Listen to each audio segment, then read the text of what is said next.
Sí, licenciada. Ya, muy bien. Doctora, buenas noches. Le habla Buenas Karen. noches. ¿Cómo está Karen? Buenas noches. No sé qué ha Lo pasado que sí nuevamente. es que no podemos verla.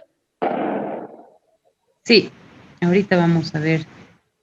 Voy a utilizar mi teléfono, creo, para el tema del audio, pero voy a utilizar la computadora para compartir. ¿Se puede ver mi pantalla? Sí, Sí. doctora. Estamos viendo sus diapositivas. Ya, perfecto.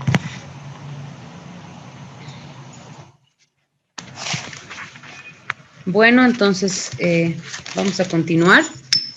Vamos a terminar lo que es el tema de convenios de doble imposición el día de hoy. Y vamos a recordar un poquito que hemos visto en la anterior clase, considerando que ha sido la base para la aplicación de convenios de doble imposición. Y por otro lado, hay una tarea, un caso práctico que hoy día se van a llevar para que lo puedan resolver, ¿no? Y esto en función a todos los elementos que hemos visto inicialmente para poder aplicar los convenios de doble imposición.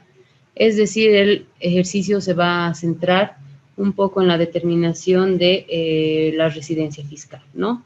Y en la aplicación o la correspondiente aplicación en todo caso de lo que es el convenio, ¿no? Si le aplica, si se le alcanza, si la situación hace que alcance el convenio de doble imposición.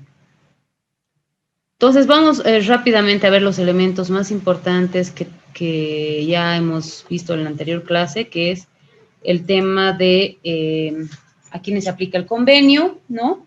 Como hemos dicho, aplica a los residentes, ¿no? Los impuestos que están comprendidos siempre van a ser los impuestos a la renta y al patrimonio. En el caso de Bolivia, generalmente aplicamos lo que es el IUE, el RC-IVA y el IT.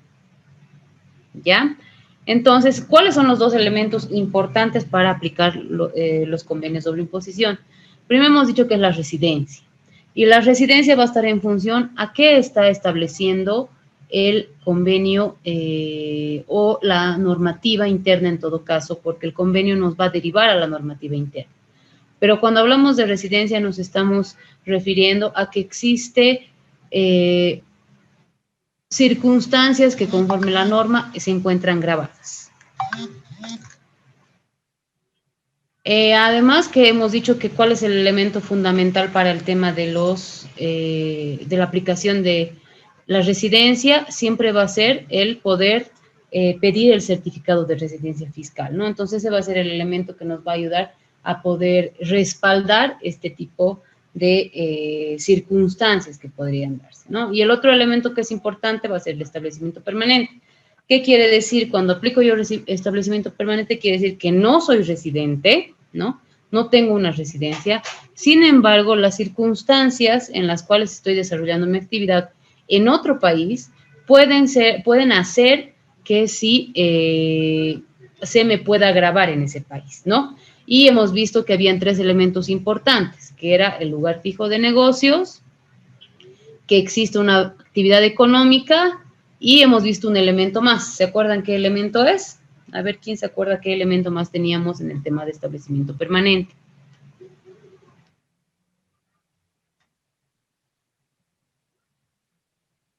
Claudia Zuleta.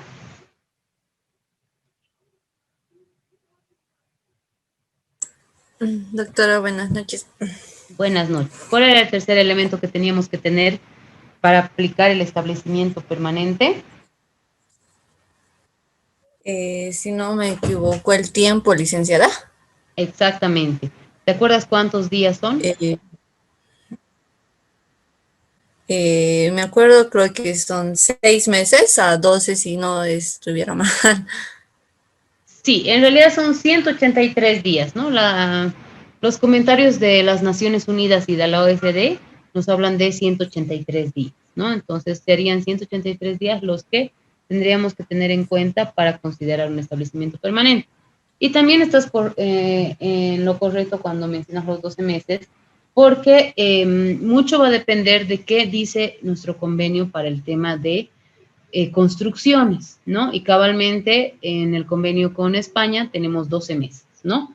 Entonces, si hay una prestación de servicios por un tema de supervisión, de montaje, de construcción, Cuando así lo establezca el convenio, entonces vamos a ver más de los 6 meses, van a ser 12 meses, ¿no? Como tenemos nuestro convenio con España, ¿no? Entonces hemos visto que estos dos elementos, tanto la residencia como el establecimiento permanente, van a ser la base para poder determinar si existe o no el gravamen, ¿no? Porque el convenio, como habíamos visto ya en las primeras definiciones de renta, nos va a dar las reglas o las excepciones para que el país pueda gravar. También habíamos visto que los convenios de doble imposición nos establecen potestades, ya sea para un estado o para el otro. También existen potestades compartidas, como habíamos visto en el tema de dividendos, intereses y regalías, ¿no? Habíamos visto que en el tráfico internacional hay una exención directa para los impuestos internos, ¿no? Cosa que no ocurre con el resto de cláusulas. Y también habíamos visto el tema de beneficios empresariales, que es un elemento o uno de los artículos que más se aplica, ¿no? Que los contribuyentes más utilizan y por los que se hace también más remesas, ¿no? Entonces habíamos visto que la regla principal de los beneficios empresariales es que solamente se va a gravar en el país de la residencia de quien está recibiendo la renta, a no ser que éste tenga un establecimiento permanente en el otro estado, es decir, en el estado de donde le están pagando, si quiere, ¿no? De donde está recibiendo el ingreso, de donde está recibiendo la ganancia, la utilidad. Pero solamente va a pagar impuestos posteriormente por la proporción que está recibiendo este establecimiento permanente. Y habíamos visto que los establecimientos permanentes pueden ser sucursales, pueden ser oficinas, pueden ser subsidiarias, pueden ser locales, pozos, minas, ¿no? Cualquier establecimiento fijo que un residente del otro país establezca dentro de un territorio, o en este caso dentro del territorio boliviano, ¿no? Porque, bueno, ese va a ser, obviamente los convenios que tenemos con los otros países son nuestro primer ejemplo para poder entender este tema. Entonces, considerando el tema de beneficios empresariales, quiero que entremos a un otro tipo de renta que, que no se había visto en la anterior clase, pero donde existe mucha confusión. Muchas veces los contribuyentes enmarcan, ¿no?, las remesas o la transacción, en todo caso, que están realizando con un tercero del otro país, o sea, o en todo caso, con un residente del otro país, con lo que es beneficios empresariales. Sin embargo, lo que en definitiva puede considerarse que corresponde aplicar es trabajos independientes, ¿no? Este es el artículo 14 y este artículo, en todo caso, nos establece las rentas que se obtengan por prestaciones de servicio profesionales, ¿no? Que tengan una naturaleza independiente, ¿no? Y que solamente, igual, aplicamos el mismo criterio, que solamente se van a gravar en el estado de residencia, a no ser que exista una habitualidad en la actividad y una base fija, ¿no? Entonces, ahí ya podemos ver que cuando hablamos de base fija nos estamos refiriendo a un establecimiento permanente. Algunos de nuestros convenios y en la actualidad los convenios actuales se suscriben estableciendo de manera expresa los 183 días. Pero, ¿qué es lo que diferencia este artículo del de beneficios empresariales y dónde nosotros podríamos identificar que aplico el 7 o aplico el 14, ¿no? En realidad, esto se va a ver en la redacción del tipo de renta. Es decir, como pueden ver aquí, dice prestación de servicios profesionales. Y este mismo artículo nos dice qué se va a entender por servicios profesionales. Entonces nos señala que es toda persona que preste algún servicio de carácter profesional, que podría ser una consultoría, podría ser una asistencia técnica, pero además nos dice que para considerar servicio profesional se va a considerar que se encuentra dentro de las ramas de contaduría, abogacía, los médicos se encuentran, odontólogos, ¿no? Que hayan cursado una carrera universitaria, ¿no? Este artículo en particular sí establece de manera expresa que es ese servicio, ¿no? Entonces, en el tema de beneficios empresariales, obviamente, va a entrar a la bolsa todo, ¿no? Si quieren, todo va a entrar a la bolsa. Si ustedes contratan un servicio de arquitectura, digamos, una empresa de arquitectos, ¿a cuál ustedes la sujetarían? O sea, ¿cuál creen ustedes que tendría que ser la que deberíamos aplicar? ¿El artículo 14 o el artículo 7, que es beneficios empresariales?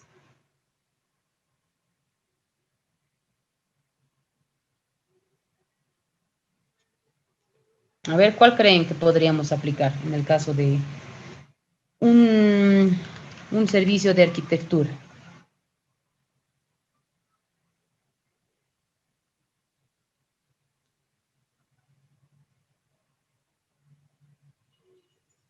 A ver, vamos a ver.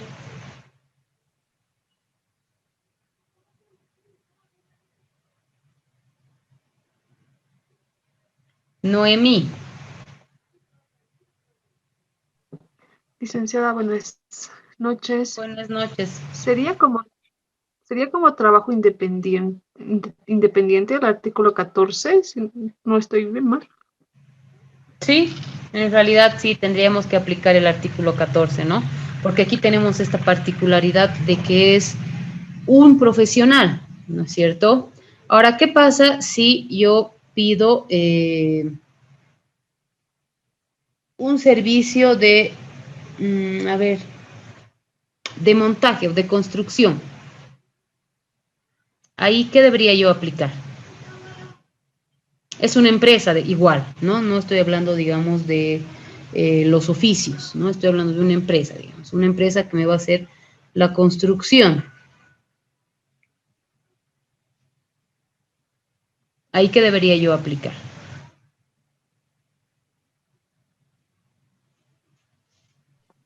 Tal vez es lo que dice el artículo 7.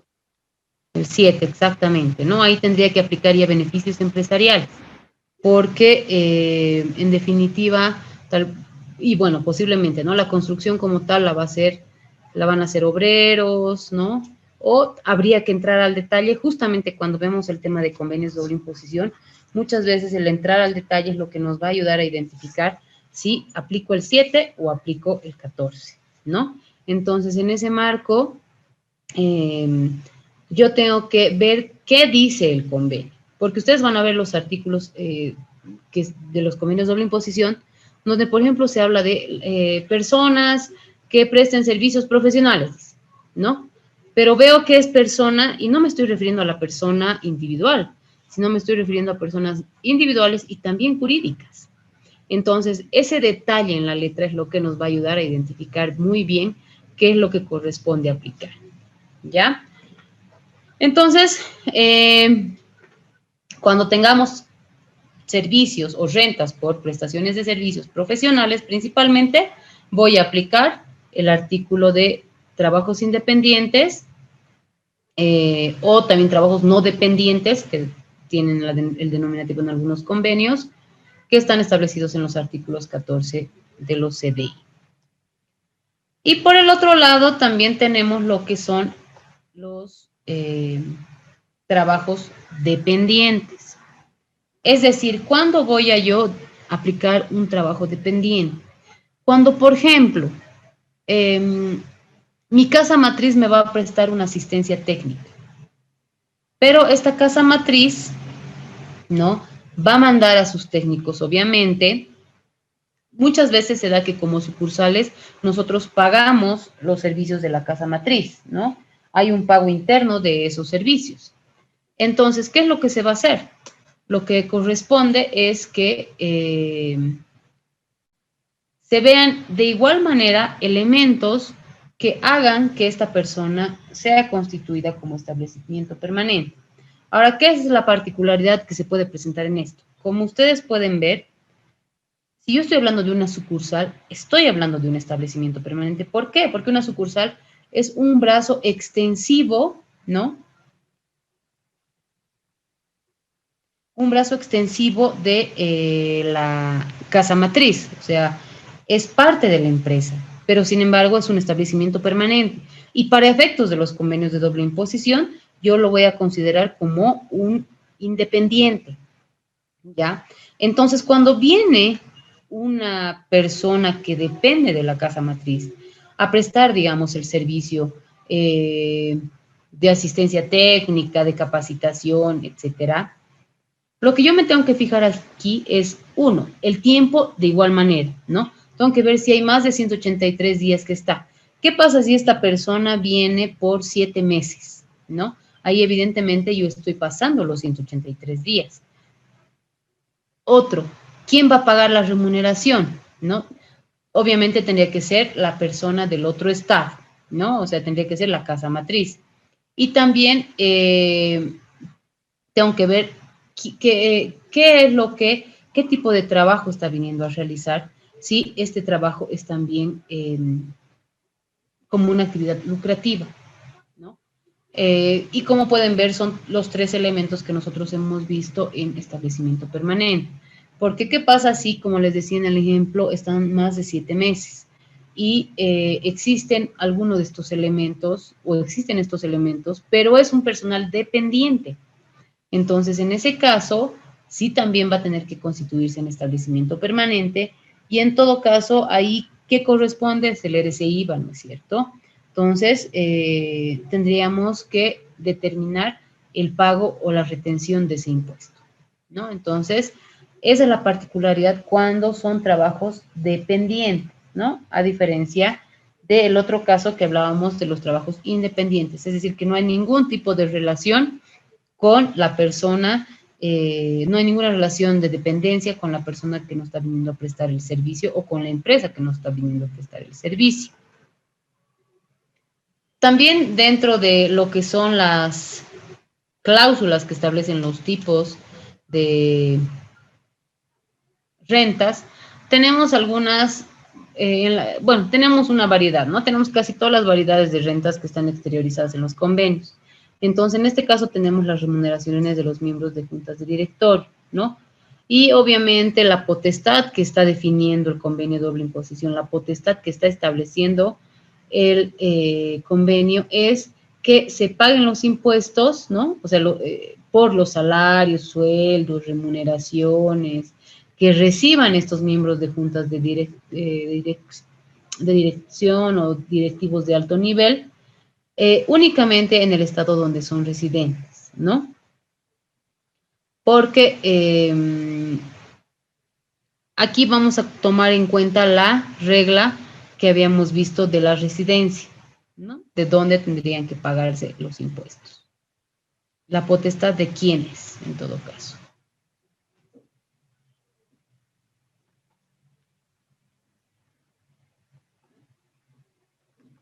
Tenemos otros elementos que también establecen los tipos de rentas, y aquí vamos a entrar a lo que son, por ejemplo, profesionales de espectáculos públicos y deportistas, ¿no? Y nos dicen que los ingresos que un residente obtenga como profesional del espectáculo o como artista, y aquí vamos a ver todo tipo de artistas que podrían darse, o que sean deportistas, ¿no? Por sus actividades personales, justamente en el marco de esta subprofesión que pueda ser espectáculo público deportista, se pueden grabar en el estado donde están prestando el servicio, ¿ya? Es decir, aquí ya un poco nos vamos a una excepción, ¿no? Porque cuando hablamos de donde se presta el servicio, podría darse los cantantes, ¿no? Acá, por ejemplo, sé que han llegado bastantes artistas conocidos para fiestas privadas. Entonces, en ese caso, por ejemplo, si vinieran, digamos, un artista, un argentino, o a ver, un español, con quienes tenemos convenios de doble imposición, ¿qué correspondería que se les grave el impuesto, ¿no? O en todo caso, quien está pagando, retenga el impuesto, ¿no? Retenga el impuesto y de esa manera se cumpla con lo que está estableciendo también el convenio de doble imposición. Ahora, hay un ejemplo que se ha visto mucho cuando hay capacitaciones del tema de convenios de doble imposición. Y a ver, les comento el ejemplo, ¿no? Y me dicen qué les parece. Un jugador que un jugador mexicano que es bastante conocido, en alguna oportunidad, bueno, este jugador también había tenido la profesión de ser dentista, ¿no? Entonces, en México lo contratan para hacer una propaganda de un dentrífico. Y en este caso, ¿no? Este jugador no era residente de este país, ¿no? O sea, no era mexicano, no tenía residencia mexicana, él tenía residencia en otro país, con el que cabalmente tenía México un convenio de doble imposición. Y la Administración Tributaria en México, que es el SAT, le pide que en el marco de este artículo pueda realizar el pago de sus impuestos o les retengan en todo caso el pago de los impuestos, ¿no? Porque el SAT de México entendía que o sea, la propaganda la estaba realizando como un deportista, ¿no? Sin embargo, el abogado o los abogados de esta persona indican que la propaganda la está haciendo porque es un dentista, ¿no? Entonces, como pueden ver ahí, ¿no? Hay una controversia respecto a si voy a aplicar el artículo 7, que es beneficios empresariales, que como pueden ver, la regla me dice que solamente voy a grabar donde está la residencia, a no ser que haya establecimiento permanente. Obviamente, este señor no cumplía ni el establecimiento permanente y tampoco era residente mexicano, entonces no correspondía que le graben. Pero si nos vamos a este artículo, aquí nos estamos hablando de dónde se obtenga el ingreso, y en todo caso era en México. Entonces sí correspondía que se grabe en México, ¿no? Entonces ahí yo les pregunto, ¿ustedes cuál considerarían que debería ser lo correcto? ¿Aplicar el 7 o aplicar este artículo que nos hace referencia a profesionales del espectáculo y deportistas?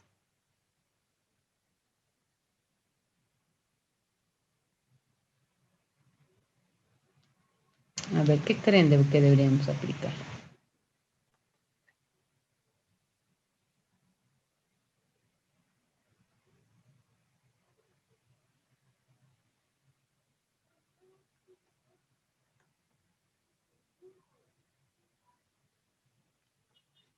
A ver, Ney Santequera, ¿cuál artículo aplicarías tú?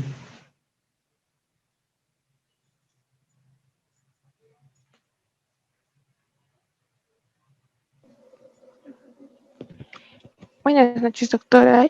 Yo aplicaría creo que era el artículo 7 de beneficios profesionales, ¿verdad? ¿Por qué aplicarías el artículo 7?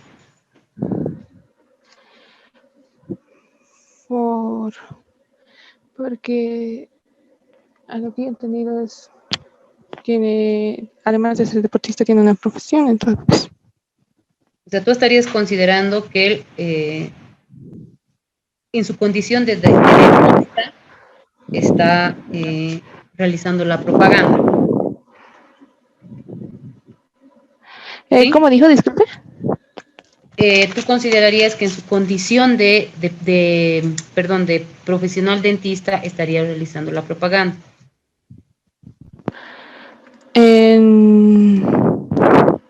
¿O lo estaría haciendo como deportista?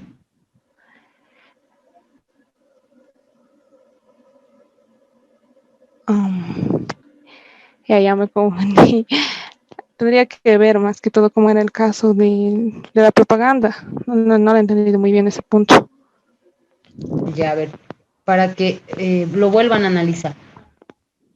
Este era un profesional, un futbolista conocido, que también tenía la profesión de dentista. Entonces realiza una propaganda en un tercer país, que es México. Pero México tenía un convenio de doble imposición con su país de residencia.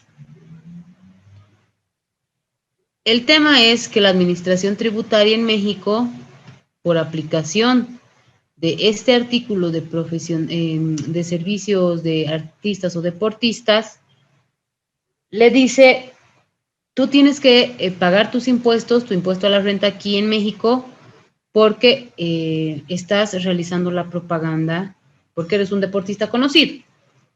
Pero los abogados del señor dicen, no, no estás realizando la propaganda porque es un deportista, está realizando la propaganda porque es dentista, ¿no? Tiene la profesión de dentista.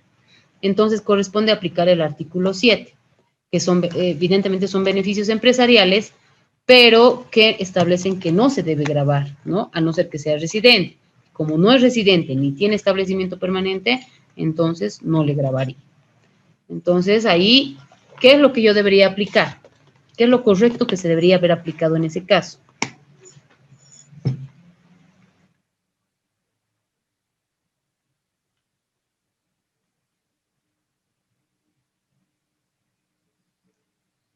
A ver, Dalmin, ¿qué opina Dalmin Tapia?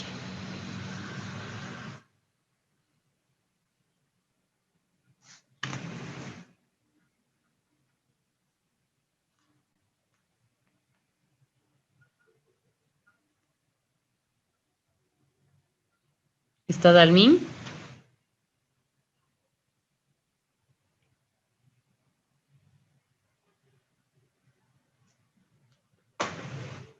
Creo que no está presente, ¿no, Dalmin? A ver, Erika Aruquipa.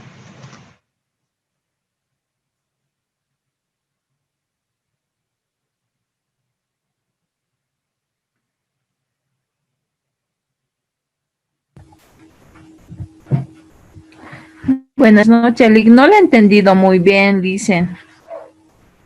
O no están atentos, creo, ¿no? Creo que están dejando nomás sus micrófonos prendidos y no están atentos.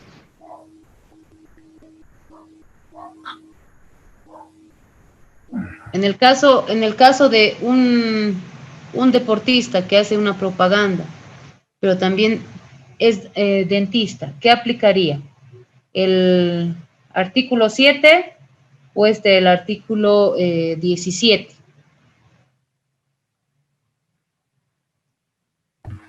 El artículo 7, dicen.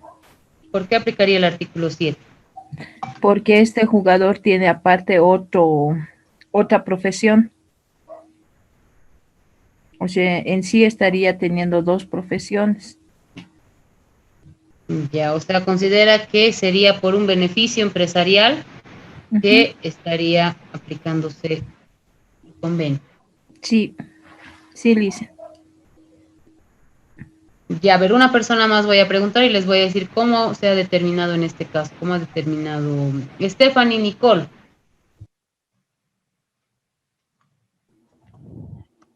Doctora, buenas noches. Buenas noches. ¿Cómo Eh, considera que debería resolverse el caso? bueno, analizando el caso, yo creo que se aplicaría el artículo 17 porque él está como, si bien no pertenece, ¿no? Es residencia mexicana, pero está cumpliendo sus funciones como deportista o deportista dijo que era, ¿no? Sí, deportista. Sí, como deportista, específicamente como en ese rubro en México, ¿no? Eso sería. Gracias, doctora. Eso sería mi opinión. Gracias, Stephanie. Y Stephanie, tienes toda la razón. Justamente, ¿qué es lo que ha fallado el SAD en México y qué es lo que le dice a este señor, ¿no? O sea, en realidad, evidentemente, él era un dentista. Sin embargo, al ser una publicidad, lo que se estaba explotando era la condición de deportista famoso, ¿no? O sea, por ejemplo, si yo contrato a Messi para hacer una propaganda, evidentemente yo no lo estoy contratando porque él pueda tener otra profesión, digamos, ¿no? O porque pueda ser especialista en determinado tema, sino yo lo estoy contratando por la figura pública que él representa. Entonces, en este caso, este deportista, este futbolista, había sido contratado, con ese fin, ¿no? Para explotar esa figura pública que él representaba, ¿no? Claro, teniendo el plus, digamos, de que él era un dentista también de profesión. Sin embargo, el hecho de que él haya sido una figura pública conocida obviamente podía generar un buen resultado, ¿no? Era como una estrategia de marketing para que genere tal vez un mejor resultado en la publicidad del producto que se estaba ofertando. Entonces, evidentemente en este caso, lo que se ha aplicado es el tema de profesionales del espectáculo y o deportistas, ¿no? En muchos convenios se llama solamente la cláusula rentas por espectáculos o por artistas y deportistas, ¿no? Entonces, esos elementos tenemos que tener en cuenta al momento de determinar la aplicación del convenio. Ya sea que ustedes se encuentren del lado de la administración tributaria o que se encuentren del lado del contribuyente, porque si ustedes son asesores tributarios, tienen que saber identificar qué artículo es el que voy a aplicar, ¿no? Entonces, en este caso, sí, correspondía el artículo 17 de espectáculos públicos. Otro artículo que, bueno, nosotros no lo aplicamos mucho, pero sí en algún momento ha tenido repercusión, ha sido el tema de pensiones y pagos de seguros sociales. ¿Por qué? ¿Qué nos dicen los convenios? Nos dicen que el tema de pensiones, o sea, todos los beneficios o rentas que se perciban por seguridad social, ¿no? Solamente van a gravar en el estado de donde es residente, ¿no? O sea, es decir, ¿no? De donde se pagan. Generalmente los residentes españoles o en algunos estados, uruguayos, no sé, tal vez en algunos otros países, el recibir una pensión sí está alcanzado por un impuesto a la renta. En Bolivia, nuestra norma, en todo caso, determina una no sujeción.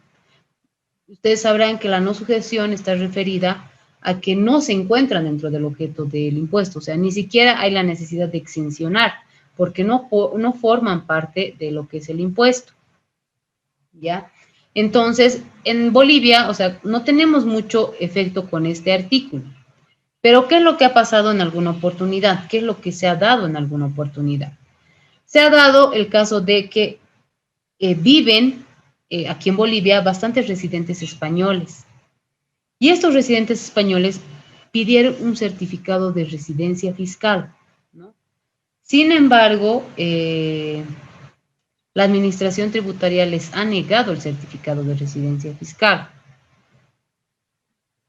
Y esto ha sido porque estos residentes, al ser españoles, bueno, en España sí se paga el impuesto a la renta por las pensiones, en Bolivia no, ¿no? Entonces ahí no iba a haber una doble imposición, por un lado. Y por otro lado, ¿cuál es el elemento importante para que exista una residencia fiscal?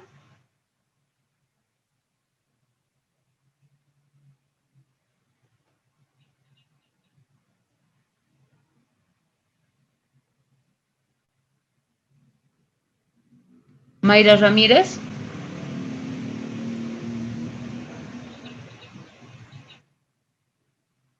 Buenas noches, doctora. Buenas noches. Disculpe, doctora, no le logré entender muy bien. ¿Cuál es el elemento fundamental para que exista residencia fiscal? ¿El certificado de residencia? Sí, pero ¿cuándo yo me considero residente fiscal? El certificado de residencia es el documento que va a probar mi residencia fiscal. Pero ¿qué elemento yo debería cumplir para ser residente fiscal?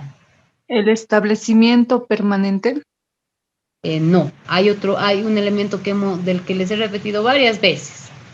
¿Cuándo yo puedo ser residente fiscal?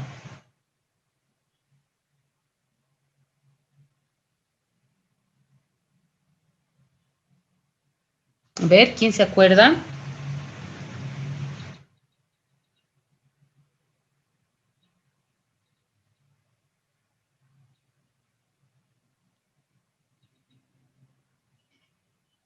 Ojo que quienes participen van a tener los 10 puntos enteros, ¿no? De participación.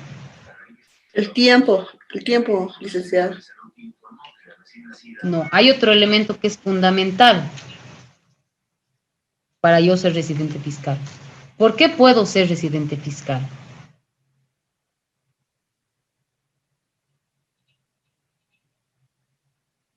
O a ver, les pongo de otra manera la pregunta. ¿Qué demuestra mi residencia fiscal?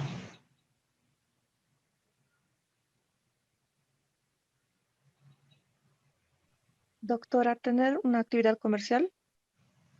Ya, sí, más o menos. Y hay que tener la actividad comercial, ¿qué significaría?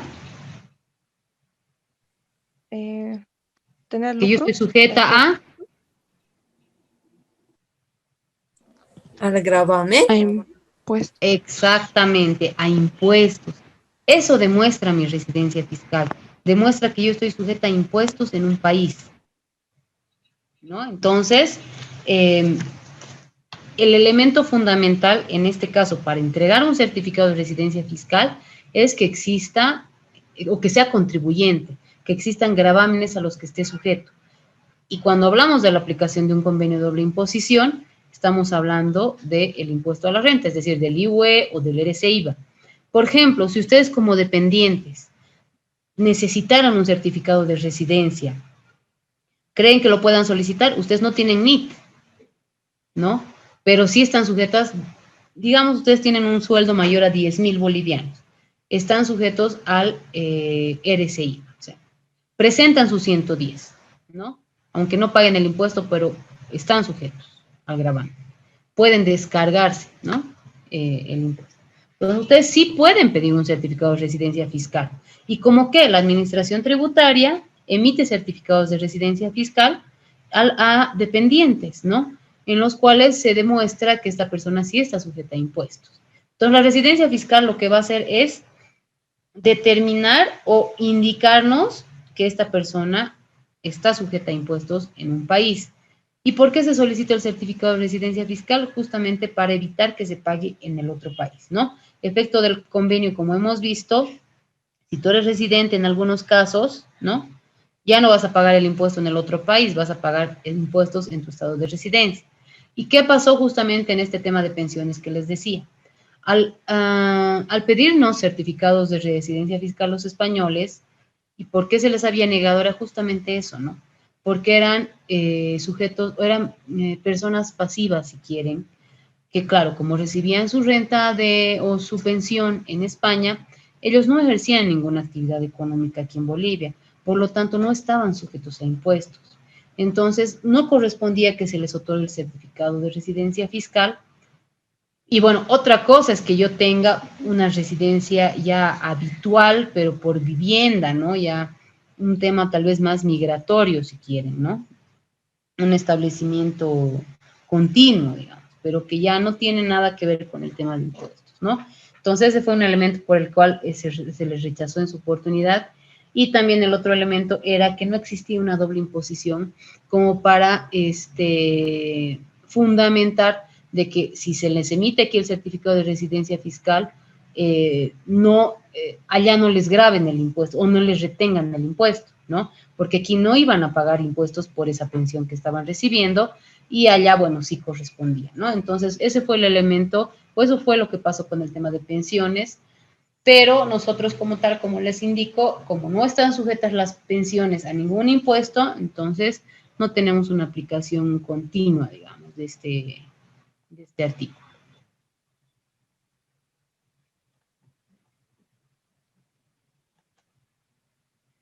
Bueno, también los convenios de doble imposición establecen algunos otros tipos de renta que podrían darse, ¿no? Como por ejemplo el tema de los sueldos, salarios o remuneraciones oficiales, ¿no?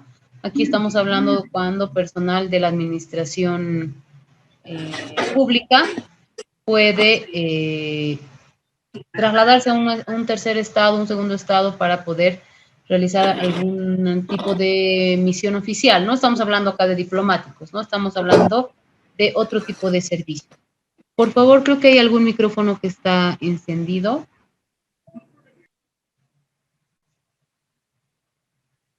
Entonces, ¿qué nos establece el convenio? Que estos sueldos, estos salarios, estas remuneraciones solamente van a ser grabados de donde devienen, ¿no? Es decir, del estado en el que devienen.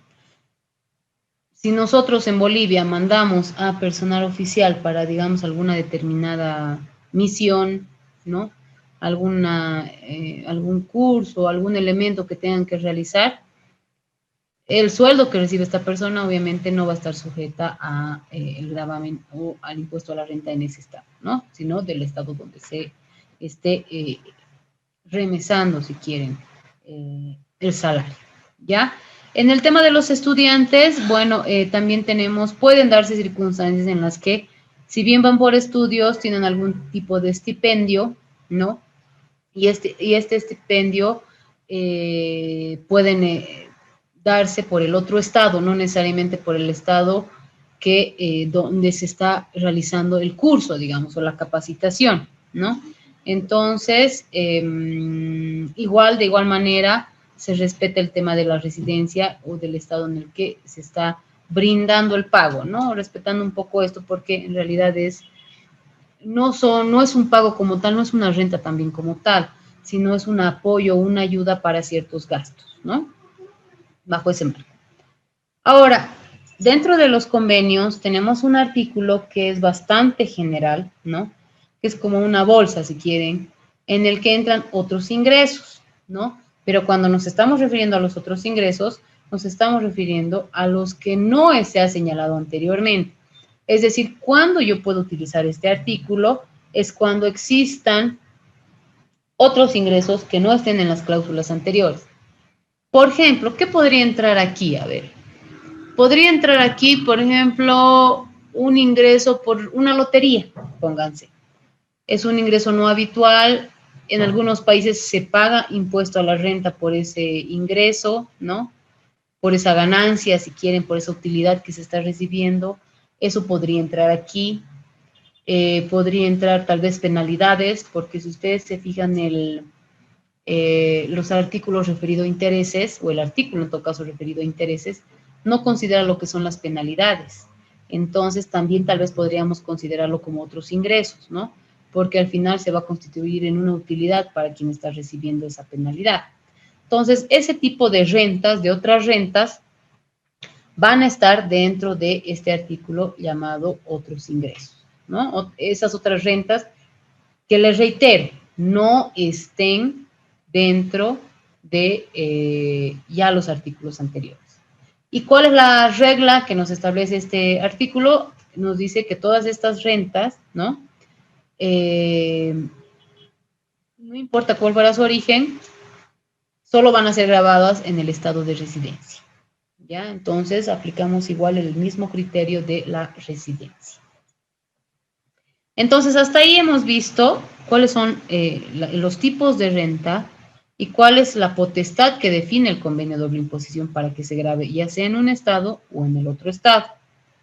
No sé si hasta ahí hay alguna pregunta, alguna duda, alguna consulta, y ya vamos a entrar a lo que son ya otros elementos más de procedimiento, ¿no? Y de complemento de los convenios.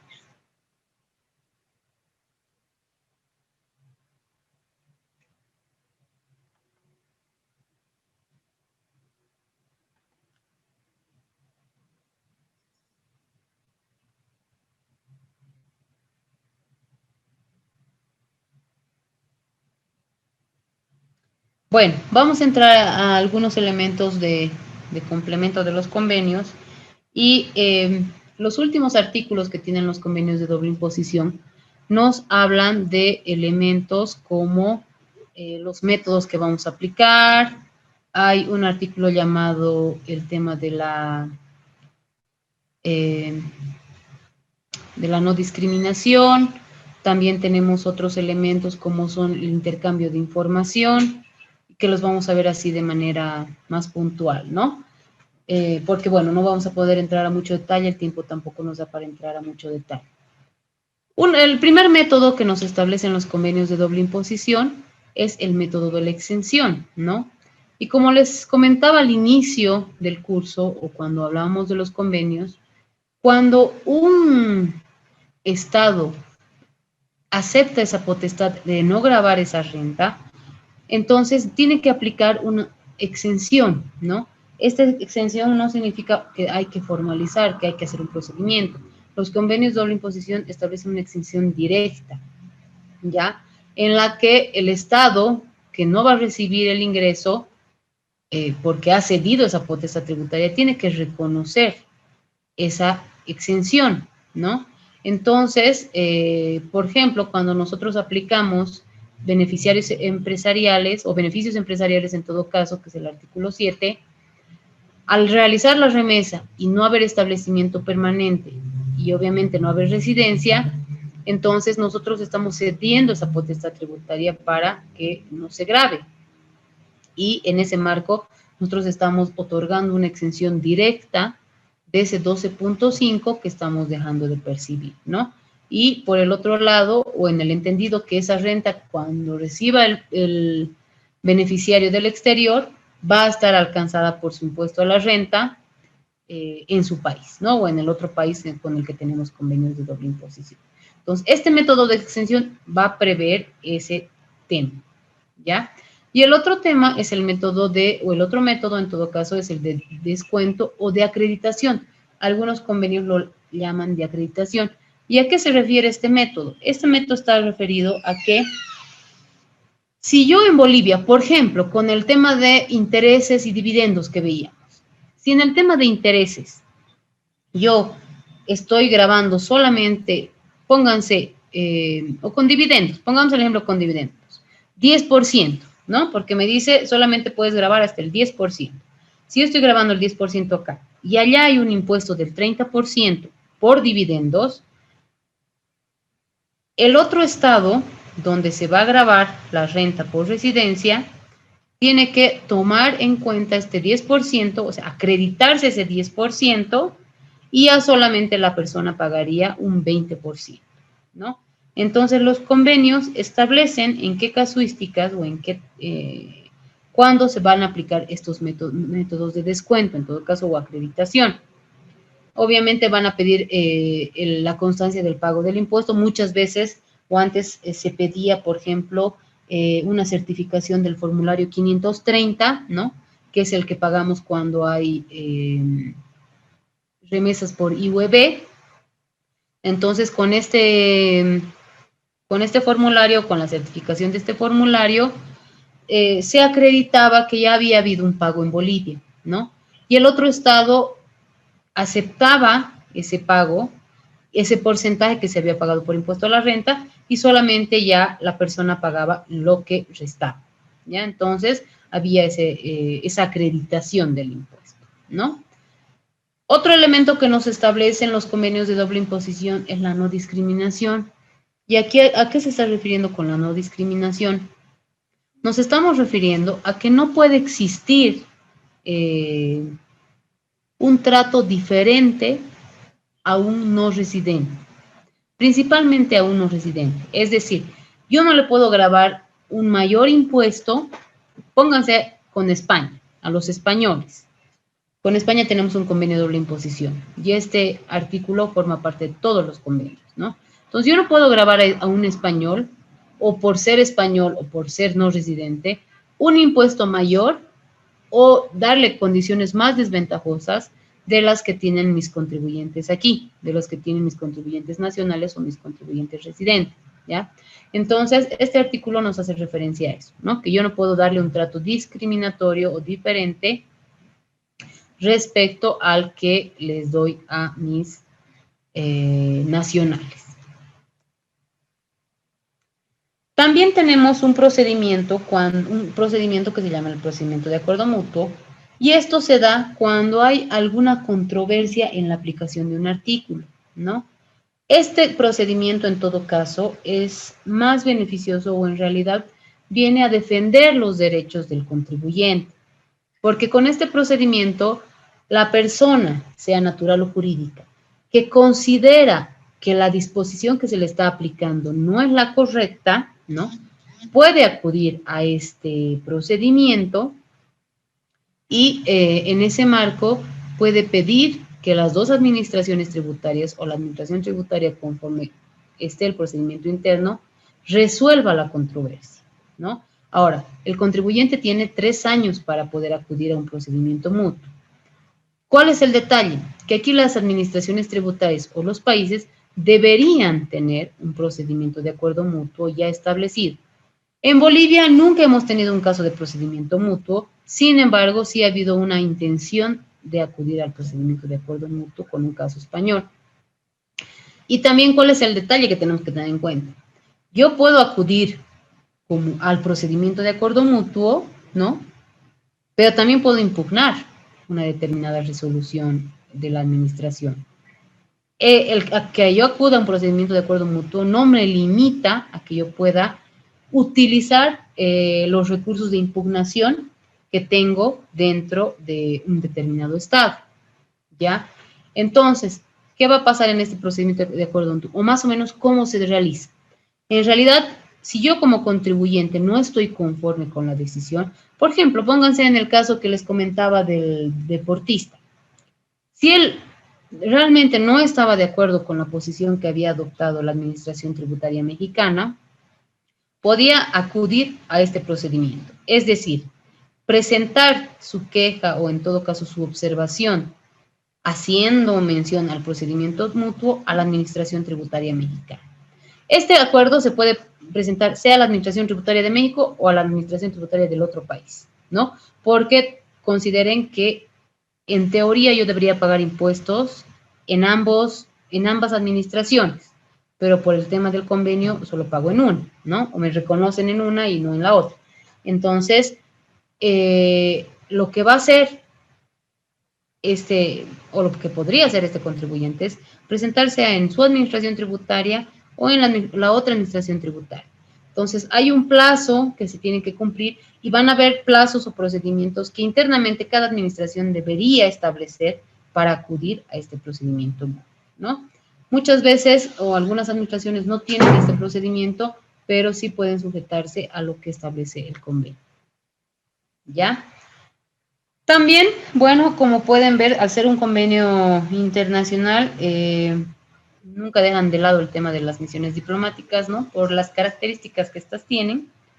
Y en el tema de misiones diplomáticas, bueno, simplemente se hace mención a que las disposiciones del convenio no afectan las disposiciones o no se sobreponen a las disposiciones que pueda tener o que puedan tener los diplomáticos, las misiones consulares o diplomáticas, ¿ya?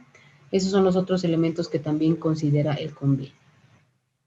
Por otro lado, también les hablaba del intercambio de información. Y esto un poco es más para las administraciones tributarias, ¿no? Aunque muchas veces los contribuyentes se sorprenden cuando se les pide cierta información de relaciones por transacciones que se tienen con contribuyentes del extranjero, ¿no? ¿Y por qué se da esto? Porque entre administraciones tributarias que tienen acuerdos suscritos, puede darse un intercambio de información. ¿Qué significa?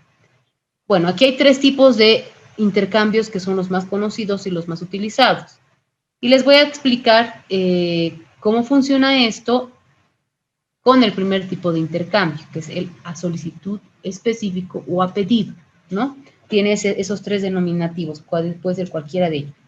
¿Y qué significa esto? Que la administración tributaria que está fiscalizando a un contribuyente puede detectar que hay elementos, ¿no?, que se han dado en la otra jurisdicción, ¿no? Pueden haber, por ejemplo, no sé, otros pagos de impuestos, pueden haber facturas emitidas en el otro estado, pueden darse varias circunstancias. Entonces, la administración tributaria que hace la fiscalización le solicita a la otra administración tributaria que se le brinde esa información respecto a su contribuyente.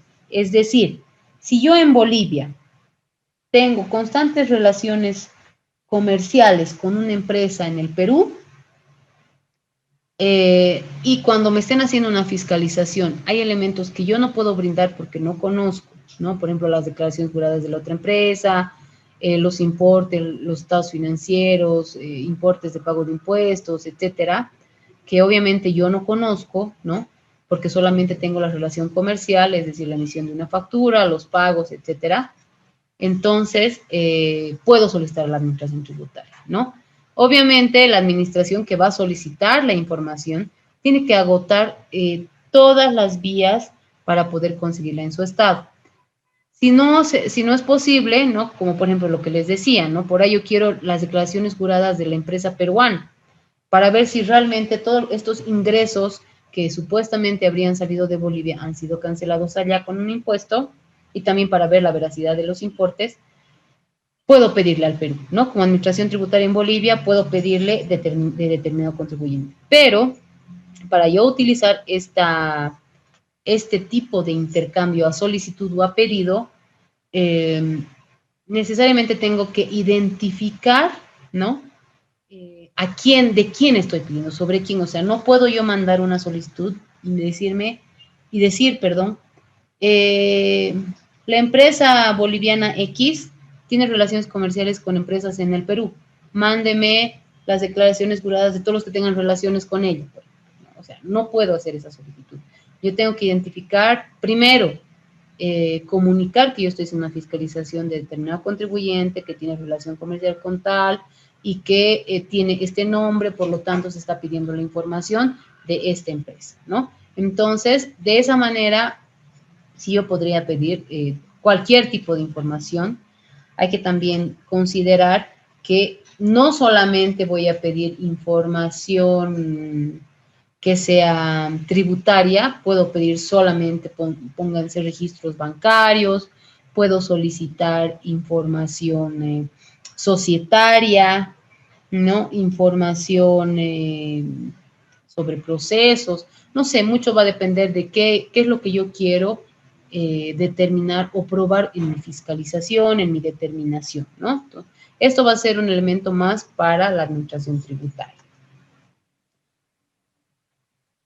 Ahora, hay otro tipo de intercambio que es el espontáneo y esto está referido a que si yo como administración tributaria identifico que hay elementos que le puedan servir a la otra administración, le envío, ¿no? O sea, es decir, puedo comunicarle que hay ciertos esquemas o ciertas planificaciones fiscales, he identificado que existen ciertas planificaciones fiscales o elementos que tal vez le puedan servir para que él ya determine en su país, ¿no? Eso es lo que hace el intercambio espontáneo, es decir, de oficio, una administración tributaria puede mandar información a la otra administración tributaria para que se demuestre que existe algún elemento que no parecería que no es el correcto, ¿no? Y esto ya para que fiscalice la otra administración. Y por último tenemos el intercambio automático. Este intercambio automático, bueno, en la actualidad Bolivia no lo aplica, ¿no? Muchos otros países sí lo están aplicando, pero este intercambio automático es ya un flujo continuo de información que se da entre las administraciones tributarias, es decir, estas administraciones tienen que acordar previamente, ¿no? Se suscriben convenios individuales, convenios de intercambio automático, en el que se aclara o se acuerda en todo caso qué información yo te voy a enviar y qué información tú me vas a enviar, ¿no? Generalmente el intercambio automático se da solo con información bancaria, es decir, con cuentas, ¿no? Ustedes verán que nosotros teníamos de alguna manera un secreto bancario en el que se establecía que no podríamos, o sea, que solamente podíamos pedir información de alguna persona cuando había una fiscalización en curso.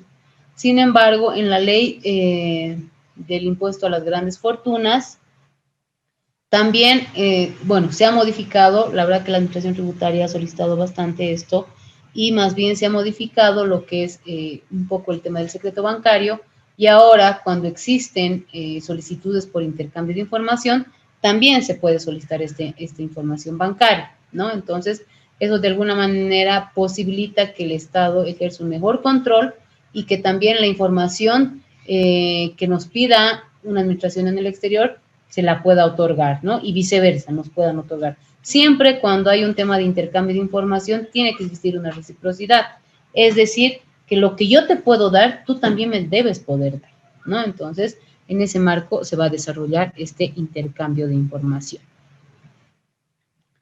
Con eso habríamos visto todo lo sustancial de lo que corresponde a los convenios de doble imposición, ¿no?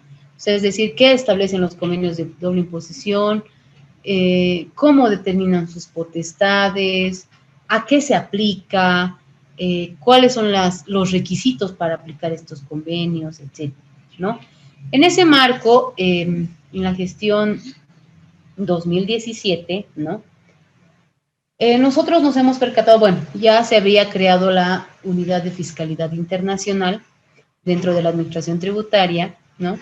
Y nos habíamos percatado de que existía mucha confusión en la aplicación y que también existía desconocimiento de cómo se podía aplicar los convenios de doble imposición, ¿no? Y obviamente esto dificulta, ¿no? Porque había desconocimiento tanto por la parte del contribuyente como también por la parte de los funcionarios, ¿no? Como pueden ver, este es un tema el tema de la fiscalidad internacional es un tema no muy explotado. Creo que son pocas las universidades, tanto en pregrado como posgrado, que ya están introduciendo estas temáticas porque también hemos avanzado bastante como país en la normativa y es importante que se conozca este tipo de temáticas, ¿no? Entonces, esto hace que, claro, tenga que existir algunos elementos para que el contribuyente pueda cumplir y también pueda beneficiarse de este tipo de normativas, ¿no? Es así que, como les decía, el 31 de diciembre del 2017 salen dos normativas, una referida a los certificados de residencia fiscal y la otra referida a la aplicación de los convenios de doble imposición. Ahora, hay una pregunta que siempre me hacen contribuyentes y también me hacen funcionarios, me dicen. ¿Significa que a partir de esta RND o de esta resolución normativa recién aplicó el convenio? No. Los convenios de doble imposición ya tenían vigencia anterior. Miren, nuestro convenio de doble imposición con la Argentina data de 1976. Imagínense cuántos años está vigente. Nuestro convenio más nuevo es el de la decisión 578, que es del 2004, ¿no? Y así los convenios que tenemos, si quieren, con España, Francia, Suecia, Reino Unido, son convenios del 94, 97, 96. Entonces ya tienen bastantes años de vigencia y siguen vigentes todas las disposiciones de estos convenios. Entonces, el hecho de que haya salido esta resolución normativa de directorio, lo que ha hecho es, en todo caso, poner de manera más expresa cómo debo aplicar el convenio, ¿ya? Entonces, bueno, esta RND o esta normativa que salió, justamente tenía ese objetivo, o tiene ese objetivo, ¿no? Establecer cuáles van a ser las obligaciones, procedimientos y requisitos que se deben cumplir para aplicar estas disposiciones. Además, que anteriormente no existía un control respecto a cómo se estaban aplicando los convenios. Y esto también perjudicaba al contribuyente de alguna manera, porque habían contribuyentes que aplicaban los convenios y al haber un desconocimiento dentro de la administración o de cómo realmente correspondía que se aplique, podía existir depuraciones, ¿no? O, gastos no reconocidos, exigencias de retenciones por remesas que no correspondían, etcétera, ¿no? Entonces, es por eso que ya en esta RND se aclaran esos elementos. Obviamente el alcance va a estar circunscrito a todas las personas, sean estas naturales o jurídicas, que apliquen de manera directa o como agentes de retención las disposiciones del convenio. Y ahorita les voy a explicar por qué de manera directa, a qué nos referimos con manera directa. Cuando estamos hablando de manera directa del convenio, estamos hablando de las disposiciones que aplican quienes son del tráfico internacional. Se acordarán que cuando hemos visto el tema del tráfico internacional, nos estábamos refiriendo a la aplicación del artículo 8 solamente, es decir, tráfico internacional de transporte, ¿no? Y dependiendo de qué decía el convenio, el transporte puede ser lacustre, fluvial, aéreo, marítimo, etc. ¿Ya? Entonces, ¿por qué de manera directa? Porque en definitiva, quien se va a exencionar o a quien se va a beneficiar con el convenio es el no residente, ¿no? Es decir, el establecimiento permanente. Es el extranjero que está en nuestro estado que por aplicación del convenio no va a pagar impuestos. Esto es solo el artículo 8. Entonces, ¿qué nos establece la norma? Nos dice que ellos tienen que acreditar, ¿no? Ellos son los únicos que realizan un trámite. Y esto quiero que quede bien claro, porque muchas veces cuando salió esta RND, y hasta la actualidad todavía, he visto solicitudes de contribuyentes para querer aplicar el convenio de doble imposición. Situación que no corresponde, porque eran empresas que tenían actividades de consultoría, tenían actividades, en alguna oportunidad he visto una farmacéutica que nos ha pedido, otro tipo de actividad económica, que no corresponde que realicen esta solicitud de acreditación, ni que realicen ningún tipo de procedimiento ante la administración tributaria, en el entendido, ¿no?, que la aplicación de los convenios es directa y el beneficiario o quien se está beneficiando de esta exención, si quieren, es el extranjero, es el establecimiento permanente. Por lo tanto, solamente quienes realicen tráfico internacional de transporte, conforme establece el artículo 8 de los convenios, son los que tienen que hacer este procedimiento. ¿En qué consiste este procedimiento? Bueno, es un procedimiento igual muy corto porque tampoco es una formalización de exención. Les decía que no hay una formalización de exención en el tema de convenios, pero sí tienes que hacer una acreditación, es decir, comunicarle a la administración tributaria que tú eres residente del otro estado y por lo tanto beneficiario de determinado artículo, en este caso solo el artículo 8, ¿ya? Entonces se llena un formulario que es el 8140 para acreditación de residencia o domicilio fiscal y aplicación de convenio. Junto con este formulario se tiene que presentar el certificado de residencia, porque como les digo, estamos hablando de establecimientos permanentes de empresas extranjeras, ¿no? Que lo que me están diciendo aquí es, yo no pago impuestos aquí por aplicación del convenio, porque tengo que pagar el impuesto en donde es mi sede de dirección efectiva, ¿no? Se acordarán que la sede de dirección efectiva es el requisito para pagar el impuesto en el otro estado, ¿ya? Entonces, este formulario, ¿no? Tiene que adjuntarse el certificado de residencia fiscal, bueno, el poder del representante o del apoderado, ¿no? Dependiendo cuál sería el caso de esta empresa, porque como estamos hablando de tráfico internacional, generalmente son empresas, ¿no?, que realizan este tipo de actividad económica. Entonces, una vez que se presentan estos tres requisitos, ¿no?, la administración tributaria verifica, ¿no?, que evidentemente el certificado de residencia fiscal cumpla con todas las condiciones, que sea la actividad económica de tráfico internacional y cualquier otro elemento más que podría tal vez no cumplirse, ¿no? Entonces, va a emitir un rechazo o aceptación. Esto se emite con un formulario que es el 8141, que es la aceptación, y el 8142, que es el rechazo, ¿no? Y esto va a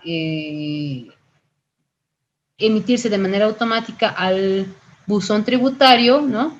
Y con eso va a haber, si quieren, como un registro, una marca dentro del padrón, donde se hace notar que existe esta exención del IUE, ¿no? O sea, es decir, del 25% del IUE y en algunos casos del IT, del 3% del IT. Como les digo, esto siempre y cuando el convenio así lo establezca, ¿ya? Entonces, ese es el procedimiento que deben hacer únicamente quienes tienen la actividad de tráfico internacional, que sean residentes de algún país con el que tengamos un convenio de doble imposición, ¿no? Y que les corresponda esta acreditación para beneficiarse del, valga la redundancia, del beneficio que da el convenio de doble imposición, ¿ya?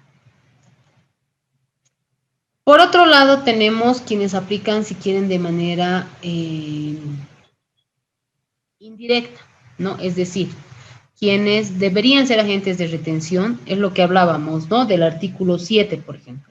Del artículo 7, del artículo 10, 11, 12, que es intereses, regalías, dividendos, y del resto de artículos en realidad, ¿no? El procedimiento que les he mostrado hace un instante es solamente para el artículo 8.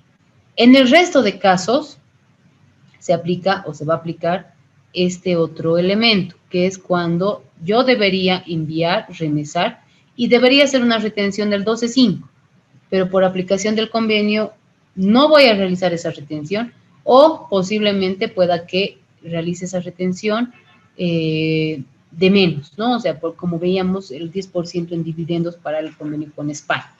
Entonces, aquí, ¿qué me establece la reglamentación, ¿no? O, en todo caso, la resolución normativa? Me dice que cuando por aplicación del convenio no existe esta retención, ¿no?, Esta se debe respaldar con el certificado de residencia fiscal, ¿no? Y en caso de que no exista este certificado de residencia fiscal, no se va a poder acreditar ese gasto, ¿no? O ese pago que en todo caso estaría realizando. Pero este certificado de residencia fiscal que yo lo voy a solicitar a la parte con la que estoy haciendo la transacción, no necesita que se presente a la administración tributaria, pero sí tiene que quedar como respaldo. Por ejemplo, si yo contrato servicios, pónganse de un colombiano, una empresa colombiana, y yo le estoy haciendo la remesa y por aplicación del convenio no corresponde que yo le retenga, le voy a pedir su certificado de residencia fiscal, porque en definitiva quien se está beneficiando de esta exención es el colombiano, no soy yo, ¿no es cierto?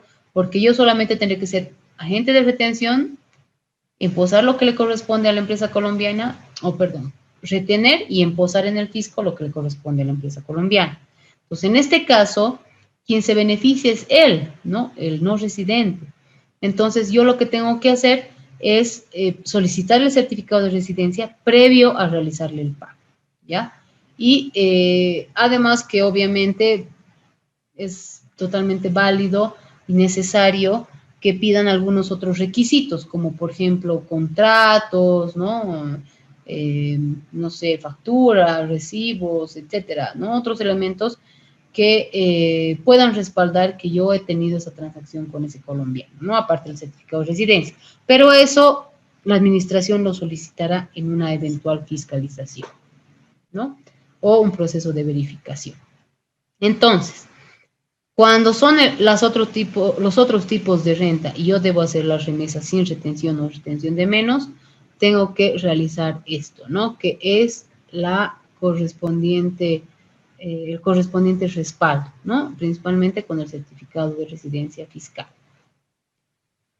Entonces, si yo no tuviera este certificado de residencia fiscal, ¿no? Entonces tengo que proceder a retener. Si la otra parte no me da el tema del certificado de residencia fiscal, o sea, no me proporciona el certificado de residencia fiscal, entonces sí, tengo que hacer que se retenga lo que correspondería, que sería el 12.5. Ahora, ¿qué pasa cuando estamos pagando una alícuota parcial, es decir, una alícuota de menos, como el caso de España? En vez de pagar el 12.5, o en vez de retener el 12.5, estoy reteniendo el 12%, ¿no? O perdón, el 10%. En este caso, yo tengo que utilizar el formulario 591, porque este es el único formulario que está habilitado cuando, por aplicación de convenio de doble imposición, yo tengo que realizar un pago con una alícuota menor a la que establece mi normativa, ¿no? Entonces, es a través del formulario 591 que generalmente voy a hacer los pagos de las remesas, o voy a declarar las remesas que habría hecho en todo caso, dividendos, intereses y regalías, ¿no? Para esos casos sí se podría utilizar este formulario. ¿Por qué? Porque como hemos visto, con el otro tipo de rentas no existe una disminución o limitaciones a la alícuota que yo voy a poner. También esta resolución ha establecido una obligación formal de informar a la administración tributaria cuando yo estoy realizando estas remesas, que no tienen retención o tienen una retención en una alícuota menor. Los ha denominado como agentes de información. Por lo tanto, si ustedes en sus empresas o en sus instituciones realizan este tipo de pagos sin que corresponda a la retención por aplicación del convenio, o que tengan que aplicar una alícuota menor porque es dividendos, porque es regalías o porque es intereses, tienen que informar a la administración tributaria en un aplicativo que se denomina Operaciones CDI. Este aplicativo, que tiene más o menos esta estructura, ¿no? Tienen que hacerlo al fin de mes, es decir, si yo he tenido este tipo de transacciones con aplicación de convenio, tengo que informarlas el siguiente mes hasta la fecha de vencimiento del impuesto del IVA, mandar en este aplicativo, ¿no? Todo es en línea, y llenar estos campos, ¿no? Como pueden ver está la fecha, el tipo de remesa que estoy realizando, el CDI aplicado, o sea, es decir, de qué países, con qué países el CDI, o sea, el convenio de doble imposición.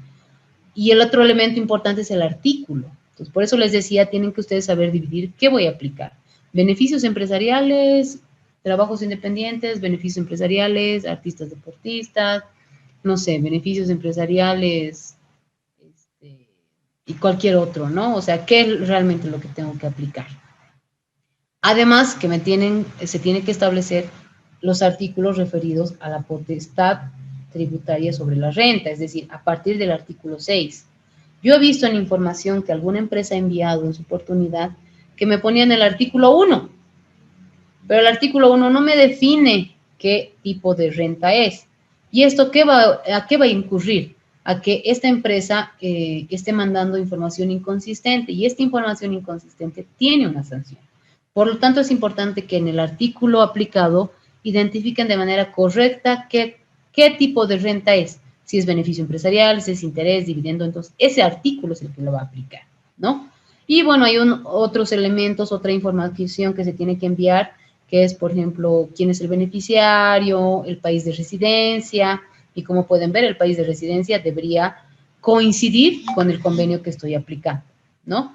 Entonces, y también la fecha del vencimiento del certificado de residencia, ese es otro elemento que tienen que ponerle mucha atención, porque las fechas deberían estar dentro, o sea, la fecha de la fecha de la remesa debería estar dentro de estas fechas de emisión del certificado de residencia.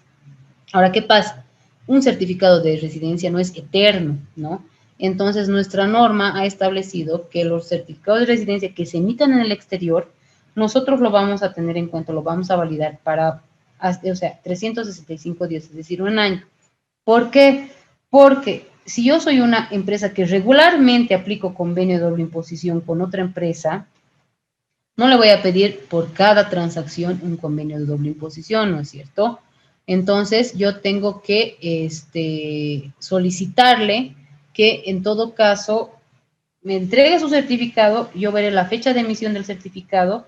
Si es que no establece un plazo, entonces yo voy a considerar un año y todas las transacciones que realicen ese año se van a circunscribir a este certificado. Ahora, por ejemplo, hay certificados como el del Perú, que solo tiene vigencia de 4 meses. Entonces, en este tipo de certificados, yo le voy a pedir cada 4 meses porque el convenio me establece el vencimiento, ¿no? Entonces, esos son los elementos que ustedes tienen que enviar en caso de que realicen operaciones en aplicación de convenio cada mes. En el caso de que no existan estas operaciones, es decir, realizo una operación en abril, pero después no tengo todo el año, no tengo esa obligación de envío, ¿ya? Y de igual manera, como se hacía o se hace con el libro de compras y ventas y otro tipo de información, se tiene 30 días posteriores al vencimiento para poder enviar nuevamente mi información en caso de que quiera rectificar o corregir algo, ¿ya? Como pueden ver, estas son las sanciones que se establecen. Entonces, el no envío tiene una sanción, el envío fuera de plazo también, ¿no? Y el que les decía es justamente este, ¿no? El envío con inconsistencias, incompleto o sin cumplir las disposiciones establecidas en norma específica. Esto me estoy refiriendo al RMD que les decía, que es la 31. Y bueno, el envío con errores, ¿no? Que obviamente vamos a delimitar que es a partir de 51 errores, ¿no? Que obviamente se va a sancionar. Pero lo que más llama la atención y el que más tenemos que tener cuidado es el tema de las inconsistencias, ¿no? Inconsistencias respecto a qué es lo que yo estoy informando a la administración tributaria. Porque si encuentro algo que no está correcto, como les decía, la aplicación de convenios es donde más se equivocan, por ejemplo, el artículo de aplicación de convenios. Entonces ahí obviamente ya eso me va a llamar la atención, ¿no? Entonces ahí habríamos quedado con el tema de convenios de doble imposición, ¿no? No sé si tienen alguna duda, alguna consulta hasta ahí.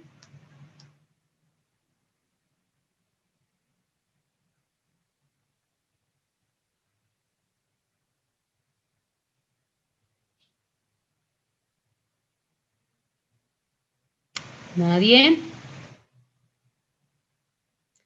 Bueno, ahí habríamos concluido con lo que es la aplicación de los convenios de doble imposición.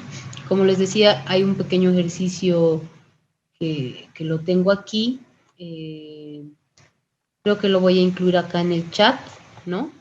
Para que ustedes lo puedan ver. A ver, déjenme ponerlo en el chat. Es un ejercicio muy corto.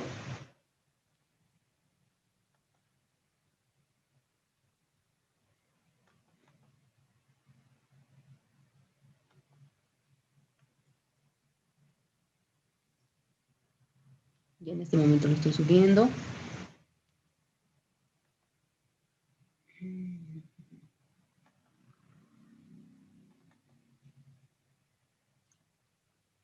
De todo lo que hemos visto estos 3 días, no sé si hay alguna consulta, hay algún tema, algún comentario.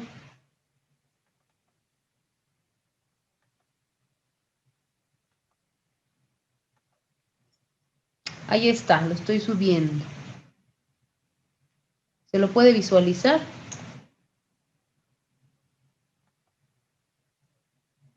A ver, verifiquen el chat, por favor.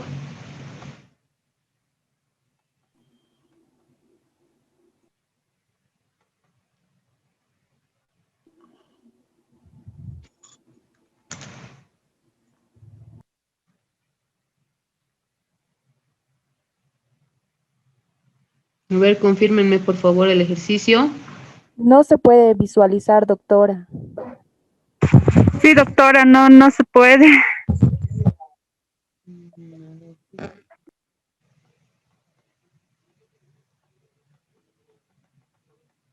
Ya, voy a pedir, si no, que lo suban a la plataforma, ¿no? Y de la plataforma lo van a poder ver.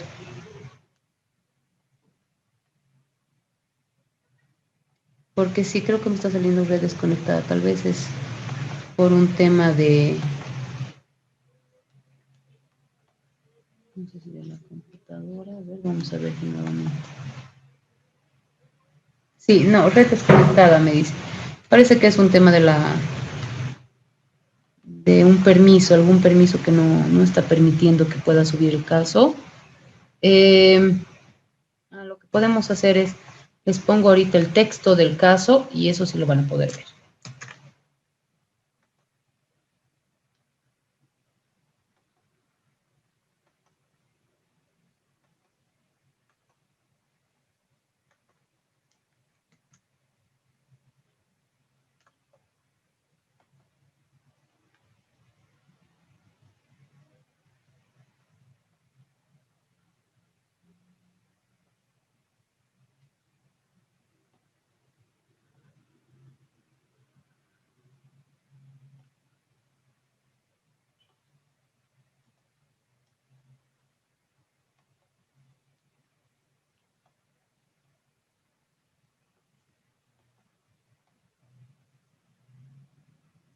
¿Lo pueden ver? Sí, doctora. Ya, les estoy completando ahí. Es un poquito más largo.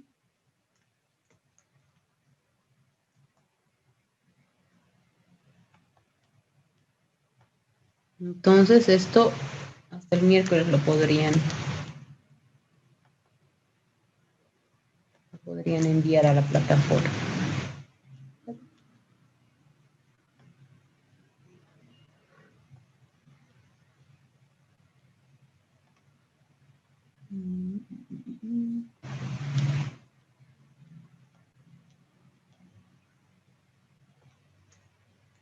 Para resolver este caso podrían utilizar cualquiera de los convenios de doble imposición que tienen en su plataforma, ¿ya? En la plataforma les he puesto casi todos los convenios, creo que son todos que les he puesto, los 7 convenios, entonces podrían utilizar cualquiera de ellos para referencia. De todas maneras, como les había indicado, también tenemos el convenio, el modelo de convenio comentado de las Naciones Unidas, que es un libro, entonces también pueden revisarlo. Sin embargo, van a ver que este es un caso muy fácil porque solamente nos estamos refiriendo a determinar el tema de residencia, ¿no? Solamente es para que puedan recordar y aplicar, en todo caso, lo que hemos visto en función al tema de residencia, ¿ya? Bueno, si no hay ningún otro comentario, pregunta, agradecerles por su atención, por su participación y que tengan un buen fin de semana y nos vemos el lunes. Hasta el lunes, doctora. Buenas noches. Hasta el lunes, buenas noches. Doctora, buenas noches. Buenas noches, doctora. Buenas noches, doctora. Buenas noches, doctora. Gracias. Gracias a ustedes, buenas noches.